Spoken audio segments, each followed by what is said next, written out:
아침에 나로 주의 인자한 말씀을 듣게 하소서. 성도 여러분 안녕하세요. 목요일입니다. 오늘도 하나님의 사랑이 여러분들의 삶의 자리에 가득하기를 간절히 소망합니다. 말씀 한 곡 봅니다. 시편 106편 34절부터 48절까지의 말씀을 봉독해 드립니다. 그들은 여호와께서 멸하라고 말씀하신 그 이방 민족들을 멸하지 아니하고 그 이방 나라들과 섞여서 그들의 행위를 배우며 그들의 우상들을 섬김으로 그것들이 그들에게 올무가 되었도다. 그들이 그들의 자녀를 악귀들에게 희생제물로 바쳤도다. 무죄한 피 곧 그들의 자녀의 피를 흘려 가나안의 우상들에게 제사함으로 그 땅이 피로 더러워졌도다. 그들은 그들의 행위로 더러워지니 그들의 행동이 음탕하도다. 그러므로 여호와께서 자기 백성에게 맹렬히 노하시며 자기의 유업을 미워하사 그들을 이방 나라의 손에 넘기심에 그들을 미워하는 자들이 그들을 다스렸도다. 그들이 원수들의 압박을 받고 그들의 수하에 복종하게 되었도다. 여호와께서 여러 번 그들을 건지시나 그들은 교묘하게 거역하며 자기 죄악으로 말미암아 낮아짐을 당하였도다. 그러나 여호와께서 그들의 부르짖음을 들으실 때에 그들의 고통을 돌보시며 그들을 위하여 그의 언약을 기억하시고 그 크신 인자하심을 따라 뜻을 돌이키사 그들을 사로잡은 모든 자에게서 긍휼히 여김을 받게 하셨도다. 여호와 우리 하나님이여 우리를 구원하사 여러 나라로부터 모으시고 우리가 주의 거룩한 이름을 감사하며 주의 영예를 찬양하게 하소서. 여호와 이스라엘의 하나님을 영원부터 영원까지 찬양할지어다. 모든 백성들아 아멘 할지어다. 할렐루야. 아멘. 기독교인들이 사용하는 그 언어 가운데 기독교를 대표하는 단어들이 있죠. 아멘이라는 단어와 할렐루야라는 단어입니다. 아멘이라는 뜻은 그러합니다. 그렇게 되기를 원합니다. 라는 의미입니다. 하나님의 말씀과 하나님의 뜻에 동의하고 순종하는 의미를 담고 있는 단어입니다. 할렐루야라는 단어는 하나님을 찬양해라 라는 단어입니다. 우리가 믿음의 삶에 있어서 이 두 단어는 뗄래야 뗄 수가 없습니다.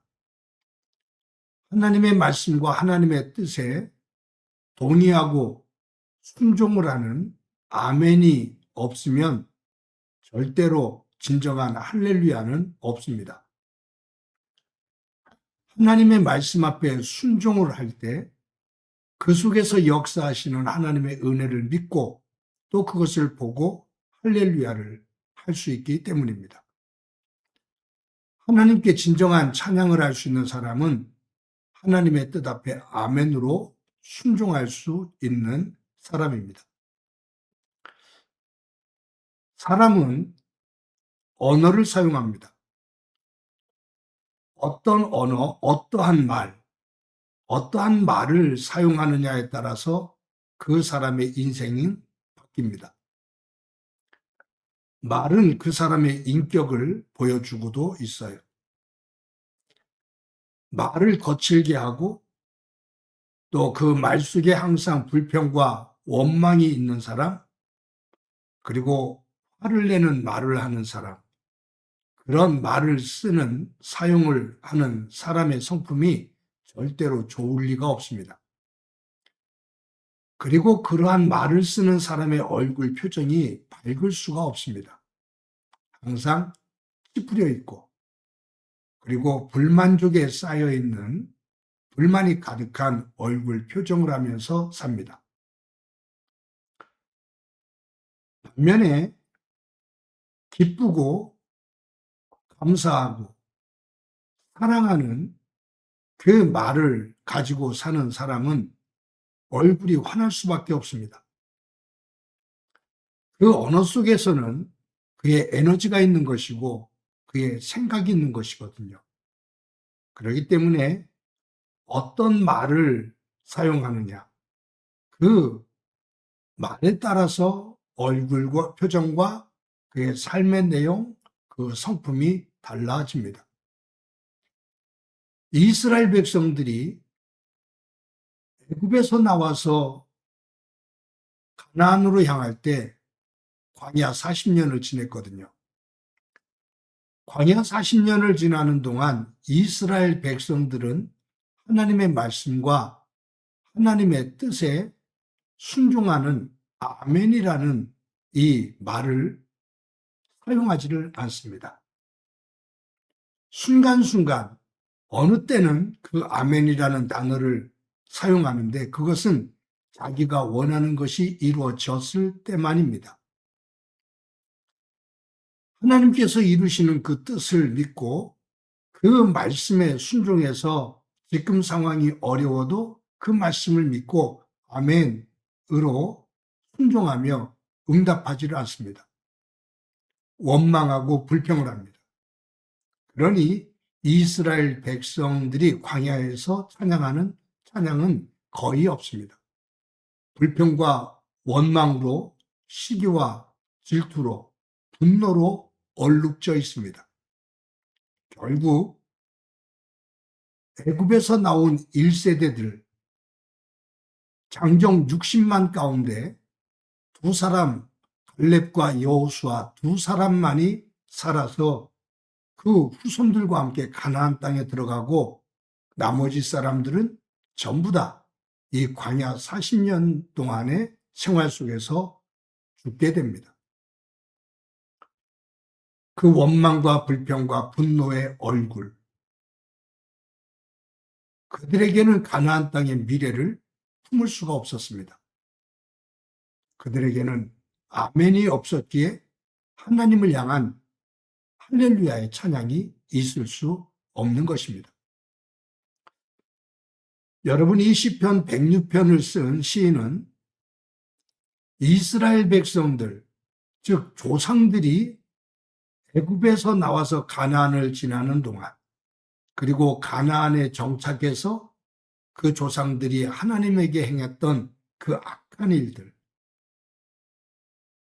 하나님의 말씀에 불순종해서 우상들을 섬기고 온갖 폐역한 일들을 행했던 것들을 이 시인은 다 구합니다.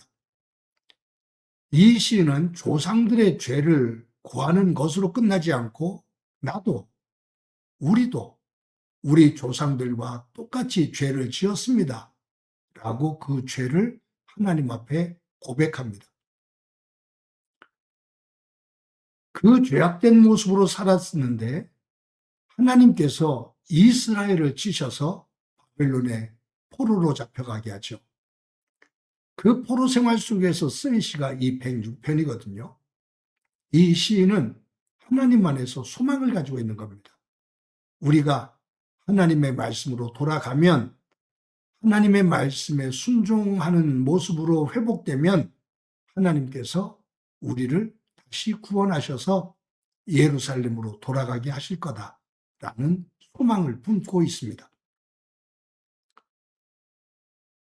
그래서 이 시인은 이스라엘 백성들의 죄를 낱낱이 구하면서 그 죄가 있음에도 불구하고 그 죄를 가지고 고통 속에 머물러 있는데 이스라엘 백성 우리들이 하나님을 향해 부르짖으면 그 죄가 있었음에도 불구하고 하나님께 불순종했음에도 불구하고 하나님은 그러나 하나님께서 아브라함에게 약속하셨던 그 약속을 기억하시고 다시 마음을 돌이키셔서 이스라엘 백성들을 회복시키신다. 그 은혜의 자리로 다시 세워주신다라는 고백을 하고 있는 겁니다. 여기에 44절에 보면 이렇게 표현되어 있습니다. 그러나 여호와께서 그들의 부르짖음을 들으실 때 그들의 고통을 돌보시며 45절까지 그들을 위하여 그의 언약을 기억하시고 그 크신 인자심을 따라 뜻을 돌이키사. 그러나 이스라엘 백성들이 죄악 가운데 있었지만 그러나 하나님께서 그들의 부르짖음, 그 회개를 들으신다. 그리고 하나님께서 이스라엘에게 진노하셨던 그 진노를 돌이키셔서 그들을 다시 회복시키신다라는 거예요. 그러면서 이 시인은 48절에서 이렇게 말합니다. 여호와 이스라엘의 하나님을 영원부터 영원까지 찬양할지어다. 모든 백성들아 아멘 할지어다. 할렐루야. 모든 백성들아 아멘 할지어다. 이스라엘의 모든 백성들아, 우리가 하나님의 말씀에 아멘으로 응답하고 순종하지 않고 불순종을 해서 이처럼 고통의 자리에 놓이게 됐는데 하나님께서 우리를 긍휼히 여기셔서 다시 회복시켜 주실 거다. 하나님의 말씀 앞에 온 이스라엘 백성들아 아멘 할지어다. 순종할지어다. 할렐루야. 하나님을 찬양해라. 라는 거예요. 말씀드렸던 것처럼 이 시편 106편 첫 단어가 할렐루야입니다. 마지막 단어가 할렐루야입니다. 하나님을 찬양으로 시작해서 찬양으로 끝납니다. 그러면서 그 마지막에 강조되는 것이 아멘. 아멘 하는 자. 아멘으로 하나님의 말씀 앞에 화답하는 자. 그가 하나님을 찬양할 수 있다라는 거죠. 사랑하는 성도 여러분, 저와 여러분들이 삶을 살아가는 믿음의 첫 시간부터 마지막 하나님의 부르심을 입는 마지막 순간까지 우리의 인생의 첫 단어가 믿음 안에서 구원을 받은 기쁨 속에서 할렐루야. 그리고 하나님의 백성답게 살아갈 수 있도록 지켜주신 하나님, 그 하나님의 뜻 앞에 아멘으로 고백하며 할렐루야로 우리의 삶의 마침표를 찍으며 하나님 앞에 영광된 삶이 되어지기를 간절히 소망합니다. 한번 기도합니다. 하나님 감사합니다. 하나님의 말씀과 하나님의 뜻 앞에 아멘으로 응답하지 못할 때 할렐루야라는 찬양을 할 수 없음을 압니다. 저희들이 힘들고 어려운 삶의 자리지만 순간순간 정신을 똑바로 차리고 하나님의 말씀 앞에 아멘으로 응답하며 그 뒤에 이어 하나님께서 베풀어 주시는 놀라운 은혜를 보며 할렐루야로 우리의 삶의 마침표를 찍는 귀한 삶이 되도록 은총 베풀어 주옵소서. 주께서 우리 가운데 함께해 주시라 믿고 예수님의 이름으로 기도드립니다. 아멘.